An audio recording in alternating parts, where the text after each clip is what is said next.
Something wonderful is happening to me right now.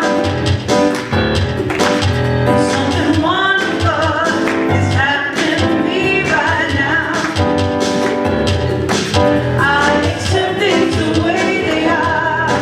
I accept things the way they are not. Something wonderful is happening to me right now. I love wasting. I love wasting. I get free. I reap abundantly. I already have everything I need. Wonderful is happening to me right now. Don't you feel it? Something wonderful is happening to me right now. Oh yeah, I accept things the way they are. I will. I accept things the way they are not. Something wonderful is happening to me right now. Morning. Everybody. Welcome to the center. Glad you're here. Not here, you should get here. Yeah. All right. Good morning. Would you like a program? All right. Okay, first I'm going to talk about Lent. Let's eliminate negative thinking. The 40 days of Lent began March 1st in conjunction with our traditional Christian friends. We are choosing to eliminate negative thinking and create a more positive life.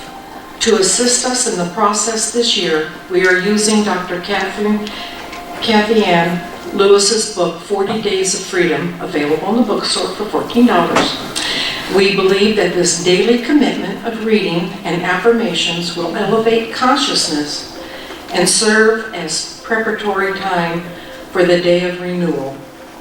Easter Sunday, April 16th. Each Sunday we will share during our prayer time together these words of enlightenment. Should you have any questions, please feel free to call the office Monday through Thursday, 10 a.m. to 3 p.m. Our purpose is to express love, empower lives, and inspire hearts.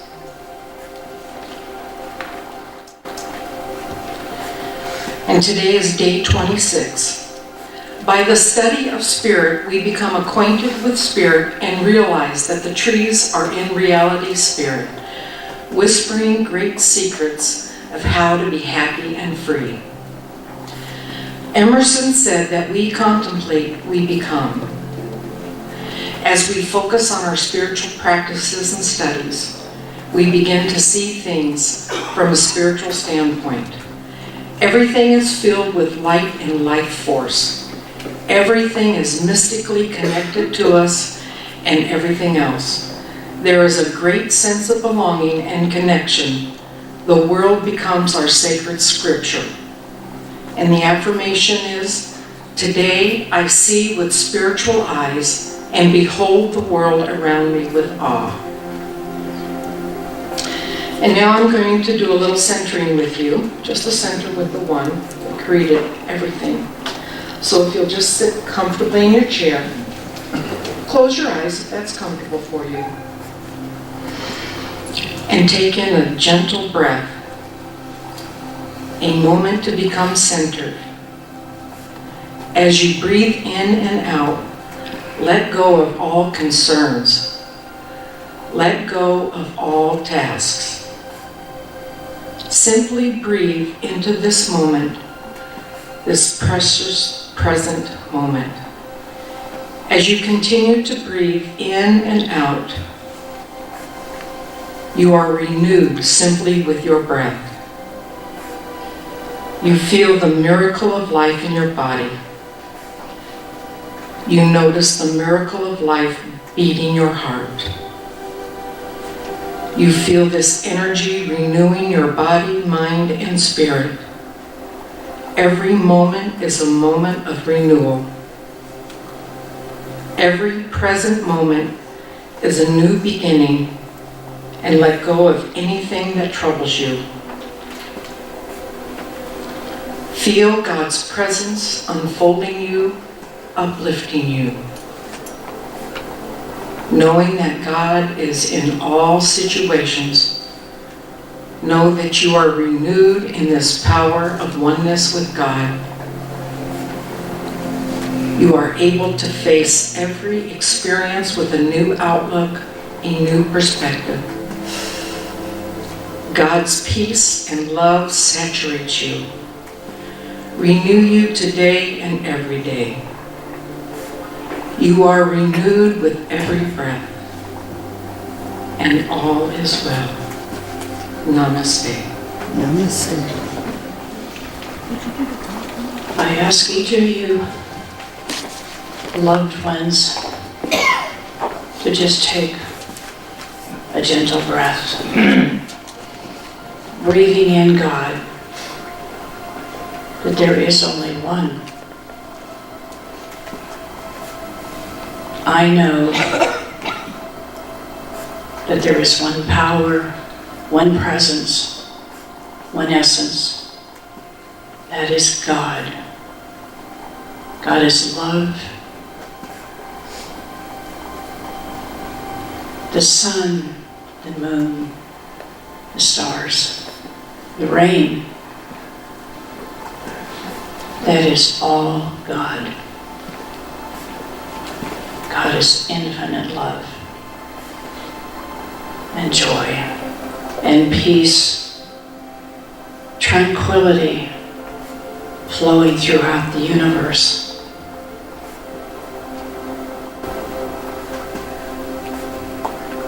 I am one with these attributes of God, as I know each one of you loved ones here, hearing my voice, are also these wondrous attributes of God. Each of you, including myself, just stand in the love and the light that God is. Just feeling that love swirling around your body and in and through the love that you are.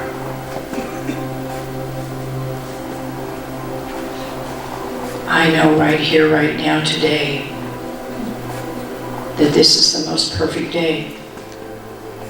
That everyone here gets exactly what each of you and I need out of Reverend Cheryl's message. Reverend Cheryl shares her heart, her love, her wisdom, and her knowledge. But first and foremost, it is her love that she shares with each of us. As I stand on this holy ground, wherever I am, I know that each and every one of you are on holy ground no matter where you are. I am so blessed to be a part of this wonderful teaching, and I am so grateful for our ministers, for Reverend Cheryl, Reverend Stacy, Reverend Dan, and for the love that each of them show to each and every one of us. I'm grateful for all of the volunteers, the ministry of prayer, the musicians, the sound team, the bookstore people, everyone that it takes to bring this Sunday service so that we can continue on our journey, knowing that as each of us take a step into the future, it's exactly what we are to do. I am so blessed and so grateful and so thankful. And I release my loving word to the universal law, the law of mind and action.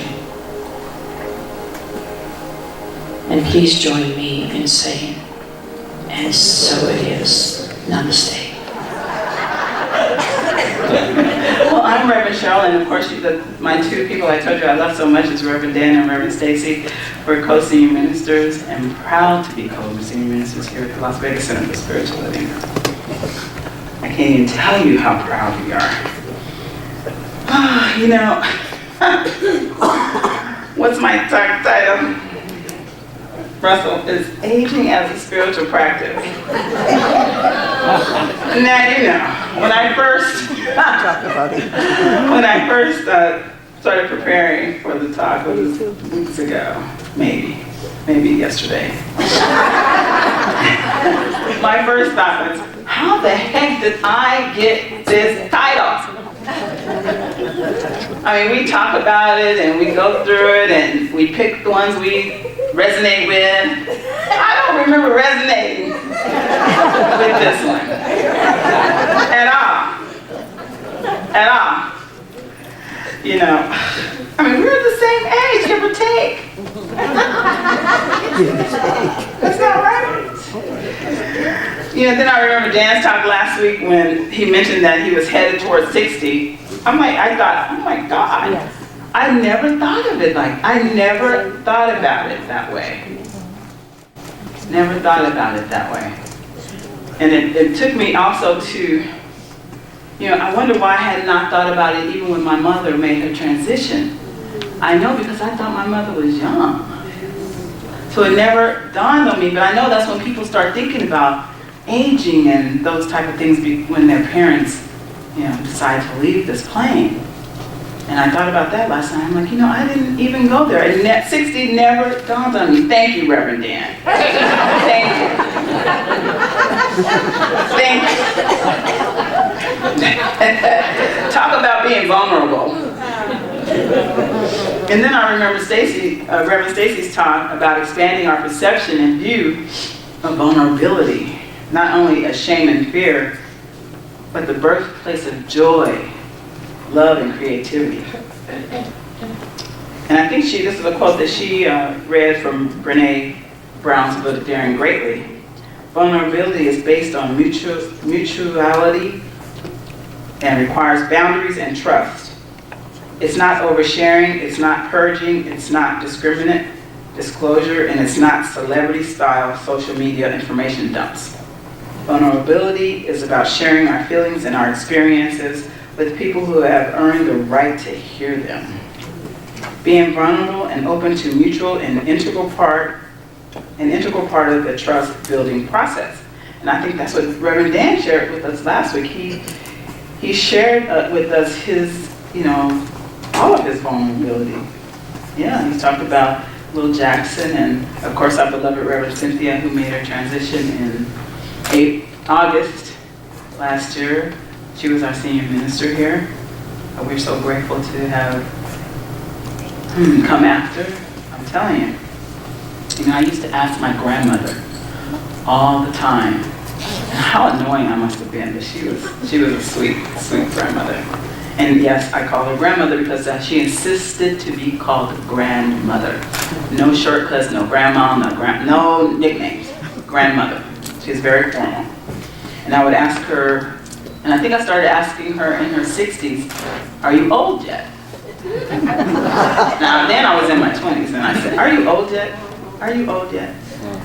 And then she turned 80, and you know, we go to dinner and I wear my pink suit because that's her favorite color, and I never ask her that question. So a few months go by and she says, you didn't ask me this year. She said, okay, 80, now I'm old. Now I'm old. But you know, that made me a little sad. It made me a little sad. But it's okay. She made a transition in 1999 at 89. So we had a lot of fun together. My uncles and my father, who will be turning 80 this year, April 20th, they don't believe me when I tell them stories about the story she would tell me, and we laugh so much. They're like, are you talking about our mother? They do not believe it. You know, I'm not sure if my father feels old or not. I'll text him after this and see what he says. We text back and forth. He lives in Louisiana.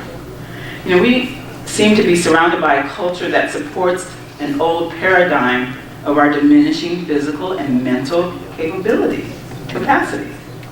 As we go and grow into our maturing years, and to think it's all downhill past a certain age, Our teaching, on the other hand, which is why I love the science of mind, I know that it gives us the opportunity to choose to get to age functionally, as well as creatively.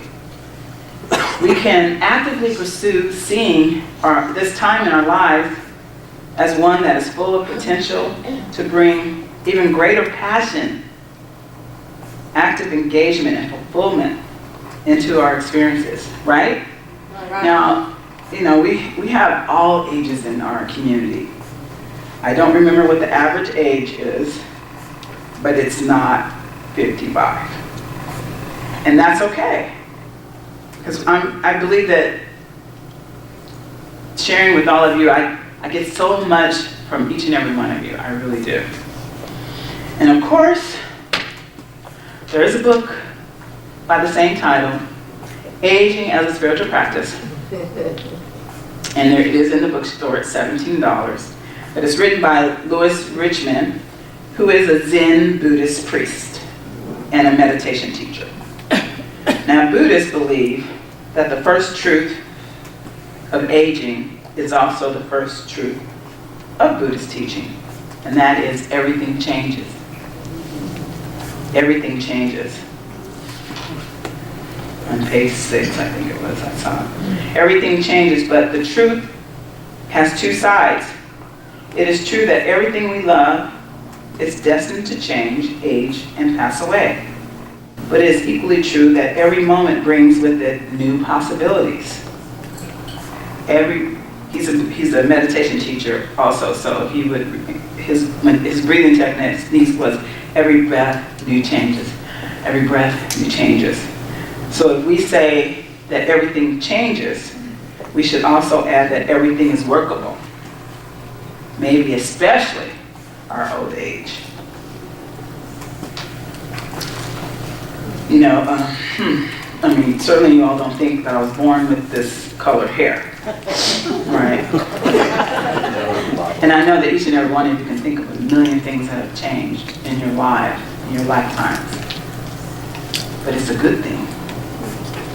My mother leaving this plane, whether I believed it or not at the time, it's a good thing. I believe. That's the only way I was able to speak the next day, in my mind, is realizing that. Your weight changes. I mean, we can go on and on. I won't. I will not. This is a neat little book, you know. It does talk about gracious aging, and there are lots of stories. It's full of stories. And you can just pick a page. So, of course, last night, I picked a page. I go to page 126. And this is, Reverend Dan gave me this bookmark for my birthday. I'll show it to you later on. Some of you on the first row can see it.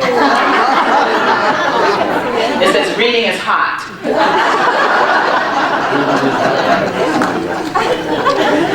No, I just didn't show it to you guys. Over here. Yeah.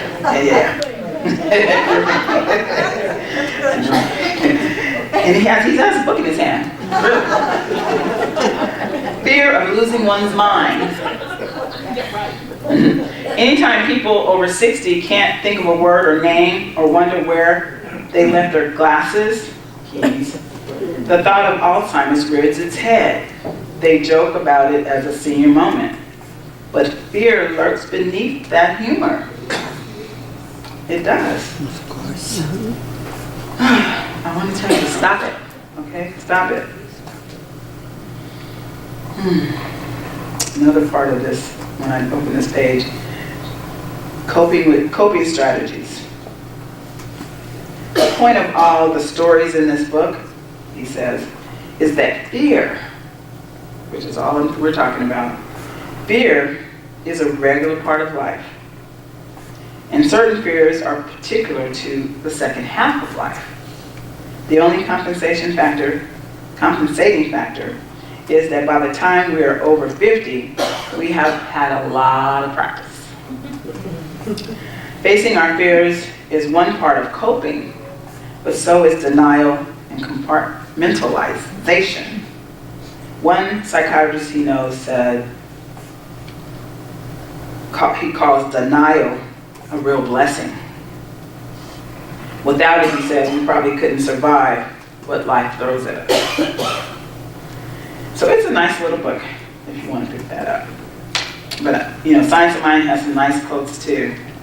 On page 187, Dr. Holmes, our founder and author of the Science of Mind textbook, wrote, "Never limit your view of life by any past experience." There was another book, I think it's in a bookstore, Discover a Richer Life. Dr. Holmes wrote with Raymond Charles Barker, "Life is not just something to be endured, it is to be lived in joy and fullness without limit." And this quote, on page 269 of the Science of Mind textbook,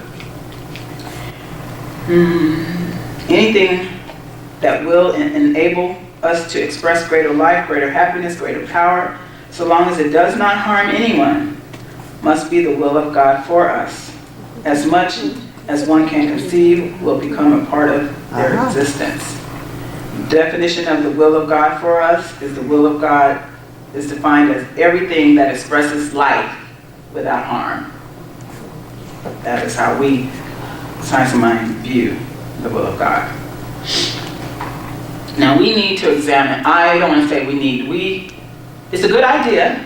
I don't want to say should, or I don't want to should all over you, as Reverend said. Who is our founder? We need to examine our beliefs and attitudes about aging, and unless we do, and hopefully change them, we can tend to fall back into our old habitual thinking of loss and disintegration, which of course becomes a self-fulfilling prophecy, right? The good news is that it doesn't have to be that way. As the human race gathers more and more awareness, I know you've all heard that people are living longer, right? Mm-hmm. More and more awareness, about our thoughts and feelings, we let them pave the way for our experiences. And we can choose to age creatively, with greater expression. And in doing this, we can also become the kind of people others look to for being models of aging well. I mean, BJ turned 90 on the 23rd. We went to her, she had an open house yesterday. I mean, she said, the only thing that's holding me back is this ankle thing. I guess she twisted her ankle or something, and she's like, this is it. I feel wonderful. I feel great. To me, I mean, let's all make an appointment with BJ. I'm serious. I'm serious. I mean, how are you all doing? I mean, what are your spiritual practices? Really? Think about that. I don't want you to tell me. But I mean, I've had people tell me going to the mailbox is a spiritual practice. But I don't understand that one, but that's okay. I mean, you can call me, Stacy, or Dan during the week and share what your spiritual practices are, if you will. We'll enjoy hearing them. And another Ernest Holmes quote that I love is, "Life is a mirror, and we reflect back to the thinker what he or she thinks into it." That is, when you think about it, I want you to think about your life, and you'll see how true that really is. I mean, when you make goals, I remember making goals and writing things down or making a board, and when you think back at it, it's exactly what I asked for. Even if it was not exactly what I thought I wanted, but it's exactly what I asked for. Exactly. So I have a suggestion of a spiritual practice. So let's try and do this. No, let's not try, let's do this. We'll choose to reframe our thinking and our advancing years and come to the realization that wisdom, understanding, and insight are valuable gifts of our past experiences. And as we cultivate our appreciation for these gifts, we claim them as beautiful and wonderful experiences. Then let's practice appreciation, gratitude for those gifts, and claim them as beautiful experiences, not just for us, but for everyone. the world. And we can continue to experience the experience of living in principle, and living wisely, as we add to the creative expression of our own lives and add to the cumulative wisdom of our planet. Aging as a spiritual practice, aging as a spiritual practice and consciousness. I think it could add to all of our growth and our personal truth and to the meaning of our lives. To healing and to sharing one's wisdom and mentorship with our earthly companions, all of them, all generations. I believe that we have such a diverse community here that we have so much to give and so much to share with one another and the world.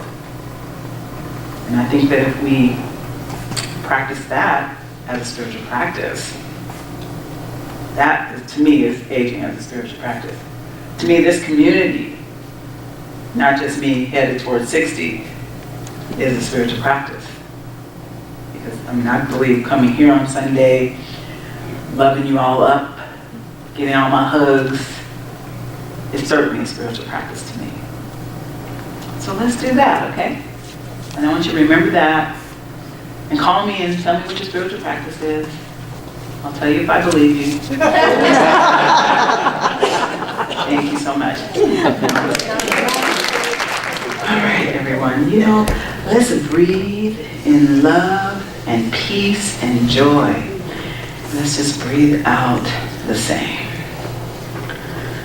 I'm just so grateful today to know that I am love, and that I love each and every person here, and that gratitude fills my heart every day, especially today. I know that everyone arrives to their next destination with a big smile on their face and safely. I'm just so grateful to be here, and I know that each and every person here is grateful as well. And together we say, So it is.